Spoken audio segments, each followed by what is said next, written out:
अभिवादन। वर्तमान आचार्य डॉक्टर शिवमणि जी महाराज साहब, युवाचार्य पूज्य महेंद्र ऋषि जी महाराज साहब, प्रवर्तक पूज्य श्री कुंदन ऋषि जी महाराज साहब के चरण कमल में कोटि वंदन। तपस्वी रत्न पूज्य किशन मुनि जी महाराज साहब, श्रुतस्थल कठोर व्याख्याता गुरनी मैया, डॉक्टर पूज्य धर्मशिला जी महासती जी के पावन स्मृति में शतशः अभिवादन। उपस्थित धर्मप्रेमी भाइयों, कर्णामूर्ति माताओं तथा बहनों,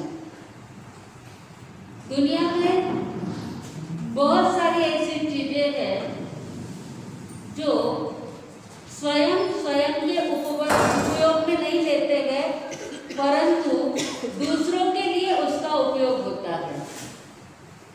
वृक्ष, आपने कभी देखा वृक्ष अपने फल खाता है, नदियां अपना जल पीती है। नदियां न पिए कभी अपना जल, वृक्ष न खाए कभी अपना फल, अपने तन का मन का धन का, अपने तन का मन का धन का, तुझे को दे जो दान रे, वो सच्चा इंसान रे, इस धरती पर भगवान रे। कुछ इनको आ जाता है। तो नदियां न खाए कभी नदियां न पिए कभी अपना पानी, कभी नदी अपना पानी नहीं पीती है, वृक्ष अपने फल नहीं खाते हैं। मोमबत्ती को आपने देखा होगा, वह स्वयं जलती है और दूसरे को प्रकाश देती है। अगरबत्ती स्वयं जलती है और दुनिया को सुगंध देती है। ऐसे तो बहुत सारी चीजें हैं, परंतु दुनिया में ऐसे मानव भी बहुत है जो स्वयं के लिए कुछ नहीं करते हैं, परंतु दूसरे के लिए अपनी जान भी देने के लिए तैयार हो जाते हैं। मेरी भावना के ऊपर विचार चल रहा है। विषयों की आशा नहीं जिनको सामने भाव रखते हैं, निज पर के हित साधन में जो निज दिन तत्पर रहते हैं, स्वार्थ त्याग की कठिन तपस्या बिना खेद जो करते हैं, ऐसे ज्ञानी साधु जगत के दुख समूह को हरते हैं। स्वार्थ त्याग की कठिन तपस्या बिना खेद जो करते हैं, अपना स्वार्थ बिना कुछ खेद से हर्ष पूर्वक आनंद पूर्वक अपने स्वार्थ का त्याग कर देते हैं। आगमों में बहुत सारे उदाहरण ऐसे हैं जो अपने स्वयं के लिए कुछ ना करते हुए दुनिया के साधु संतों के लिए वह अपनी जान लगा देते हैं। सेवा व्रती नंदीसेन का नाम आपने सुना होगा, सुना है ना? नंदीसेन, नंदीसेन जब जन्मा, कर्मों की लीला बहुत न्यारी होती है। एक तो पहले जन्मने के बाद थोड़ा सा बड़ा होता है और माता पिता चले जाते हैं। मामा उसको संभालने के लिए लेके जाते हैं और मामाची लेक बाइको, मामाची लेक बाइको, यानी मामा की बेटी से बुआ का लड़का हो तो उसकी शादी हो सकती है। नंदीसेन के मामा को 7 लड़कियां थी और मामा हमेशा कहते थे, नंदीसेन तू चिंता मत कर, इन 7 लड़कियों में से किसी न किसी एक लड़की की शादी तेरे साथ में कर दूंगा। नंदीसेन भी आराम से मामा के घर रहता था, परंतु मामा भले ही कितनी ही जान लगाए, माँ भी बड़ी कठिन थी, वह बार बार नंदीसेन को दुख देती थी। अब वो लड़कियों को जब बराबर उम्र वाले हो जाते हैं तो पिता कहते हैं, देखो नंदीसेन के साथ में आपकी शादी करेंगे। 1 2 3 7 ही लड़कियां कहती है, पिताजी जहर खा के मर जाएंगे, लेकिन नंदीसेन के साथ में शादी नहीं करेंगे। क्यों? तो वो रूप उसका कुरूप था, बाकी बहुत अच्छा था, लेकिन उसका रूप अच्छा नहीं था। और जो चमार होते हैं। जो लोग स्किन को देखते, चमड़ी को देखते, उसको क्या कहना? चमार भी कहना ना। आप लोग क्या देखते हो? गुण को देखते हो, चमड़ी को देखते हो? आपका तो हो गया। अभी पहले के जमाने में इतना कुछ नहीं था। माता पिता संस्कारी घर की लड़की लेकर के आते थे और मान्य कर लेते थे। भले लड़का हाइट में कम हो, लड़की ऊंची हो, तो भी चल जाता था। संस्कार देखते थे। लड़का गोरा हो, लड़की काली हो, या लड़की गोरी हो, लड़का काला हो। आज तो बस बाह्य रूप को देखते हुए लोग पागल बन गए हैं। और उसी कारण से पिता माता दादा दादी इनकी कोई सुनने को तैयार नहीं है। और फिर थोड़ा दिन तो बहु उनको हाउ हाउ हुई जाए। होता है, हर घर की रामायण आज चल रही है। कितनी लड़कियां तो रिटर्न टिकट में चली जाती है या चली आती है। इसका एकमात्र कारण है स्वयं की पसंद। माता पिता ने अच्छा ही लड़का बताया होगा ना, तो भी नहीं चाहिए इसे, मेरा साथ में जाओ नहीं करना। वो बुढ़ो दिसे है, उन्हें चश्मों से, वो मारेपेक्षा मोटो दिसे, वो मारेपेक्षा छोटो दिसे। ये सारी रामायण के कारण आज लड़कियां और लड़के दोनों ही कुंवारे बैठे। 30-30, 33-33 साल की लड़कियां भी कुंवारी बैठी है और 40-40 साल के लड़के घर में कुंवारे बैठे हैं। और एकमात्र कारण चमार की तरह चमड़िया देखते हैं, बाह्य रूप को देखते, गुण कोई नहीं दिखते हैं। और लुक कुक का तो जमाना ही गया। पहले तो कुक भी देखते थे, ये कैसी रसोई बनाएगी। अब तो कुक रख लेंगे। कुक का जमाना देखने का तो चला गया। बुक कितनी पढ़ी लिखी है, कितना कमा के लाएगी। ससुरा लड़के वाले तो ज्यादा नहीं देखते हैं, परंतु लड़कियां देखती है लड़का कितना कमाता है, घर का घर है क्या, गाड़ी है क्या, सब सुविधा है क्या। भले खुद के घर में चूहे को एक दाना भी ना मिलता हो, चूहा हरकत मारेगा ना, परंतु जहाँ शादी करके जाना है वह सब व्यवस्था होनी चाहिए। परंतु पहले के जमाने में ये कुछ नहीं देखा जाता था। फिर भी वह नंदी सेन की मामा की लड़कियां कहती है जहर खा के मर जाएंगे लेकिन इसके साथ में शादी नहीं करेंगे। देखता है नंदी सेन 1 2 3 करके 7 लड़कियों की शादी हो गई है, किसी ने मेरे साथ में शादी नहीं की। जब मामा की लड़कियां ही तैयार नहीं है तो दूसरी लड़कियां कौन तैयार होगी मेरे साथ शादी करने के लिए, इससे तो मर जाना अच्छा। वह पहाड़ों के ऊपर जाता है और पहाड़ी पे चढ़ करके नीचे कूद कर मर जाने की इच्छा कर रहा है, लेकिन अपनी जान हर व्यक्ति को प्यारी होती है। वो करने की कोशिश करता है, आगे झुकता है, देखता है, लेकिन इतनी बड़ी खाई देख करके डरता है, फिर पीछे हट जाता है। 2 बार 3 बार ऐसा किया। उसी पहाड़ी के ऊपर एक संत ध्यानस्थ बैठे हुए थे।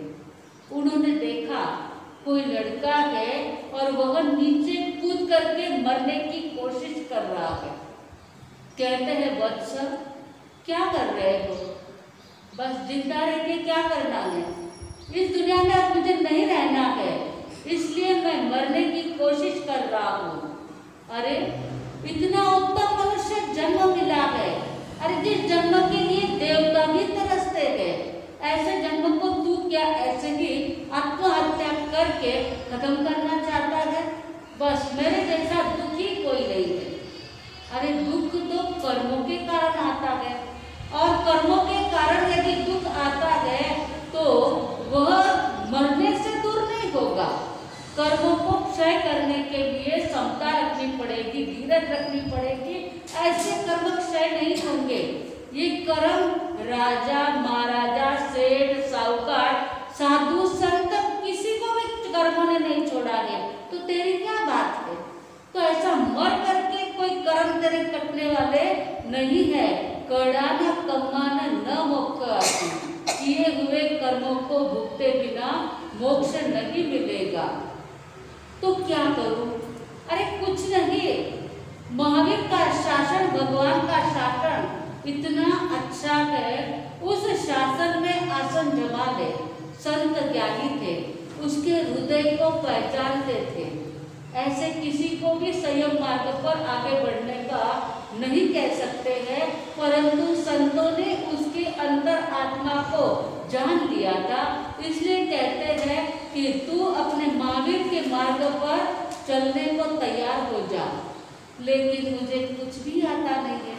अरे एक बार शासन में आसन जमाया तो सब कुछ आ जाएगा, उसकी फिक्र तू मत कर।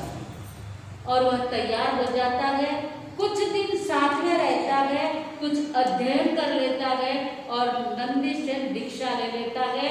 दीक्षा लेते ही एक प्रतिज्ञा लेता है, बेले के पारने बेला करना। पारने के दिन पहले किसी वृद्ध, रोगी, नवदीक्षित उसकी वयावच्च करना, वयावच्च का काम पहले और आहार बाद में, वो भी ऐंबिल का आहार, परंतु पहले वयावच्च और बाद में आहार करना। यदि वयावच्च का समय वयावच्च आवश्यक हो तो आहार नहीं किया तो भी चलेगा, परंतु वयावच्च सेवा तो करना ही करना है। अब नंदीश्वर दीक्षा ले लेते हैं, रोज का व्रत पक्का, किसी वृद्ध, रोगी, नवदीक्षित आदि की सेवा करने का व्रत ले लिया है, रोज सेवा करते हैं। इस सेवा की वयावच्च की प्रशंसा देवलोक में देवता करते हैं। इंद्र महाराज देवलोक की सभा में कहते हैं, धरती पे नंदीसेन मुनि ऐसी निस्वार्थ भाव से सेवा करते हैं, उसके बदले में उसे किसी भी प्रकार की कोई कामना नहीं है। स्वार्थ त्याग की कठिन तपस्या करने वाला कोई हो तो इस दुनिया में अभी नंदीसेन मुनि है, जो निस्वार्थ भाव से सेवा करते हैं। तो हमेशा देवलोक के देवता को ईर्ष्या बहुत होती है। एक सामान्य मनुष्य की प्रशंसा देवलोक में हो रही है, देखना चाहिए, इसकी परीक्षा करनी चाहिए कि ये कैसी सेवा करता है। दो देवता नीचे दो संतों का रूप लेकर के आते हैं। एक संत जो है जिसे अतिसार यानी जुलाब वगैरह होते हैं, उल्टियां हो रही है, ऐसा रूप देवलोक के देवता हर प्रकार का रूप बना सकते हैं। वैक्रिय शरीर जो होता है, विविध क्रिया जो करे उसे वैक्रिय शरीर कहते हैं। और देवलोक के देवता को तो जन्म से ही वैक्रिय शरीर होता है। अब वो वैक्रिय शरीर के द्वारा एक देवता तो बन गए रोगी और दूसरे देवता उसके साथ वाले बनते हैं। अब वह एक वृक्ष के नीचे उन रोगी संत को बैठा दिया है तो देवता, लेकिन रोगी बना करके बैठा दिया। और वो दूसरा जो संत था वह नंदीसेन मुनि जहाँ पर बेले के पारने के लिए गोचरी ला करके अब आहार करने के लिए बैठने के वाले थे, उस समय आकर के खड़े हो जाते हैं। अरे बहुत सुना आपका, बहुत सेवा भावी, सेवा किए बिना आप आहार नहीं करते हो। अरे देखो जंगल के अंदर संत मुनिराज बैठे हैं, जिनकी इतनी तकलीफ होती है, उनको पानी की आवश्यकता है, उनको इतनी ज्यादा तकलीफ है। क्या नाम है आपका? सेवा भावी। आप कौन से सेवा भावी है? हमेशा सेवा करने वाले को गालियां खानी पड़ती है। जो भी अच्छा काम करता है उस अच्छे काम करने वाले की कसौटी होती है, बुरे काम करने वाले की कभी कसौटी नहीं होती है। अच्छा काम करने वाले के ही पीछे लोग लगे रहते हैं, बुरा काम करने वाले ऐसे तो कितने ही संत हो गए जो कुछ भी नहीं करते गए, लेकिन उनकी कोई परीक्षा लेने के लिए नहीं आए। पर नंदीसेन दिलों जान से सेवा करते थे, उनकी परीक्षा करने के लिए आ गए। अब नंदीसेन का अच्छा ऐसी बात है, कोई संत बीमार है, रोगी है, वैसे ही गोचरी छोड़ देते हैं, उठ करके खड़े हो जाते हैं। पानी की आवश्यकता है कहा तो घर घर में पानी के लिए घूमते हैं। परंतु वो जो देवता थे वह अपनी वैक्रिय शक्ति से हर जगह का पानी असुस्ता करते थे। सुस्ता पानी कहीं मिलता ही नहीं है। नंदीसेन तपश्चर्या के कारण उनमें एक प्रकार की लब्धि तैयार हो गई थी। अंत में उन्होंने अपनी लब्धि से पानी मिलाया और पानी लेकर के जंगल के रास्ते से निकले, जहां पर वो रोगी संत सोए हुए थे। वह जाता है तो वह तेज जोर जोर से चिल्लाते हैं, संत अरे क्या तू सेवा भाभी, मैं कितना बीमार हूँ, देखने तक नहीं आया, खाने में पड़ा रहता है।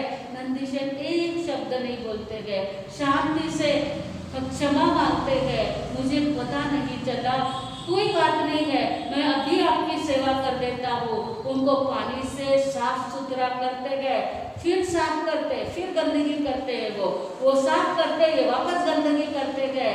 तब वो संत, जो ढोंगी संत बोलो या देवलोक के देवता संत कहो, वो कहते हैं अरे मैं ऐसा ही मर जाऊंगा, ऐसी तेरी कौन सी सेवा है। भैया जंगल में तो सेवा का कोई साधन नहीं मिलेगा, इसलिए नंदीशन कहते चलो आपको मैं गांव में लेकर के जाता हूँ। वो संत तैयार हो जाते हैं। अब ऐसे कैसे ले जाएंगे बीमार को, कंधे के ऊपर बिठाता है और संत को लेकर के चल रहे हैं। अब संत को तकलीफ ना हो इसलिए धीरे धीरे धीरे धीरे चल रहे गए। वो संत उनके ऊपर वॉमिट करते गए, मल मूत्र करते गए, तो भी नंदीशन चुपचाप चले गए। धीरे चलते हैं तो कहते अरे तू इतना धीरे चलता है, रास्ते में मेरी मौत हो जाएगी। बेचारा फास्ट चलने लग जाता। अब फास्ट चलते हैं, जंगल का रास्ता है, कहीं पैर ऊंचा पड़ता है, कहीं नीचा पड़ता है, तो कहते हैं अरे ऐसे खड्डे में कब लेके जाता, कभी ऊंचा चलता है, अरे मैं गिर जाऊंगा, मैं मर जाऊंगा।